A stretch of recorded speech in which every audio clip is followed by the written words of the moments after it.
s'oppose à la vérité. C'est pour cela, comme je l'ai dit, vous allez voir, quand il y a le Egeomai, comme on a dit, celui qui veut aller, qui est devant, celui qui veut être devant, généralement, ce genre de personnes commencent à trier la parole trier les messages. Même pas la parole de Dieu, trier les messages. Il y a ça, on laisse passer, ça, on ne laisse pas passer.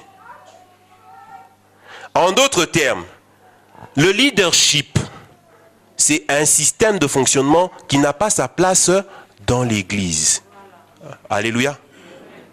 C'est un système de fonctionnement qui n'a pas sa place dans l'Église. Qu'est-ce que c'est que le leadership? C'est la conduite par une seule personne. Ça n'a pas sa place et sa raison d'être dans l'Église. Alléluia.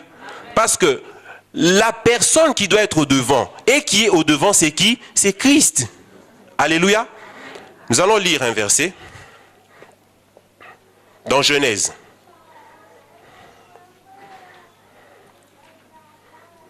Et sachez une chose, que le système de fonctionnement qui doit être dans l'Église ne peut être appliqué que si nous sommes réellement nés de nouveau.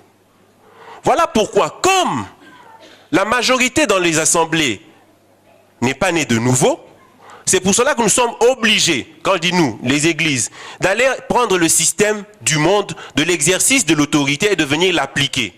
Parce que cette façon du royaume d'exercer l'autorité ne se retrouve pas dans le monde. Et elle n'est possible que s'il y a le Saint-Esprit.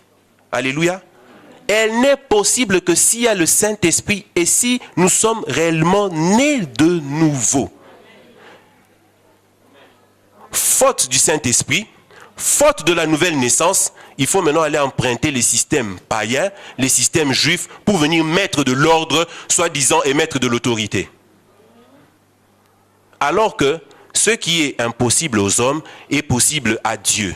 Si nous sommes réellement nés de nouveau, nous pouvons fonctionner sans pour autant chercher à être au-dessus ou quoi que ce soit. Nous pouvons fonctionner et bien fonctionner comme l'église primitive. Et c'est en cela que le monde va regarder. Le monde va dire, mais ils n'ont aucun système que nous appliquons.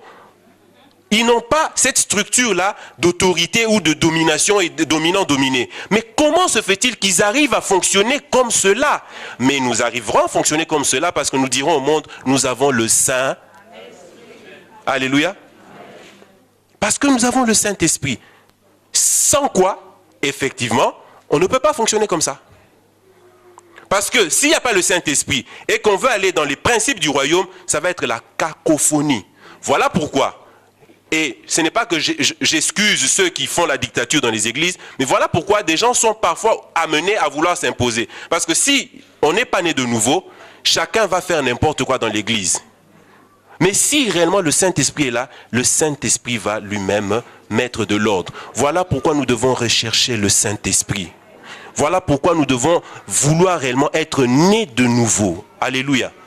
Parce que sans quoi, on ne peut pas fonctionner comme le royaume. Comme dans le royaume.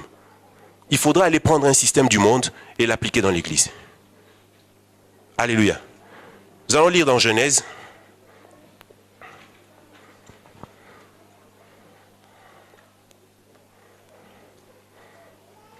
Non, dans Exode, excusez-moi. Exode 32, verset 1. Exode 32, verset 1.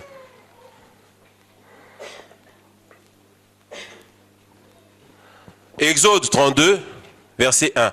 Le peuple, voyant que Moïse tardait à descendre de la montagne, s'assembla autour d'Aaron et lui dit, allons, fais-nous un Dieu qui marche devant nous, car ce Moïse, cet homme qui nous a fait sortir du pays d'Égypte, nous savons ce qu'il est devenu. Il dit ceci, allons, fais-nous un Dieu qui marche devant nous. Pourquoi? Parce que, étant sortis de l'Égypte, ils avaient cette façon de fonctionner de l'Égypte. Dans l'Égypte, qu'est-ce qui se passe? Ils avaient des dieux visibles. Dieu Isis, Osiris, ils avaient des dieux visibles. Alléluia. Et maintenant, toujours avec l'esprit de l'Égypte, ils arrivent, ils voient maintenant que Dieu dit, pas de statue, pas de ceci, ils se disent, mais c'est quelle façon de fonctionner? Alléluia. C'est exactement comme ça. Quand on n'est pas né de nouveau, on ne peut pas comprendre ce que l'Église, ce que Dieu demande à l'Église. On ne peut pas comprendre ça. On va dire, mais c'est quelle façon de fonctionner? Il faut qu'il y ait toujours un leader, il faut qu'il y ait un chef. Ça, c'est dans le monde. Mais dans l'Église, le chef, il est là, mais il est invisible. La Bible dit, nous marchons par la foi et non par la vue. Eux, ils voulaient marcher par la vue.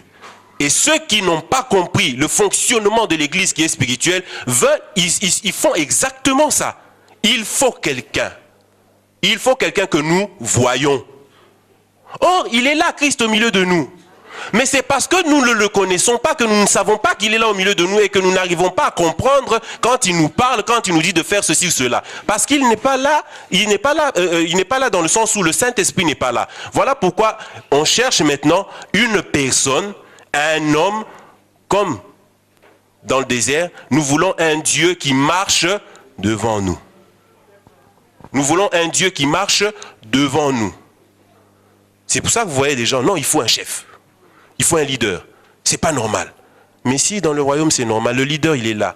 Quand bien même il est invisible, mais il est là. Amen. Alléluia. Ceux qui ont les yeux de la foi le voient. Alléluia. Mais ceux qui n'ont pas les yeux de la foi ne le voient pas. Voilà pourquoi ils réclament quelqu'un qui marche devant nous. Amen. Amen. Que Dieu vous bénisse.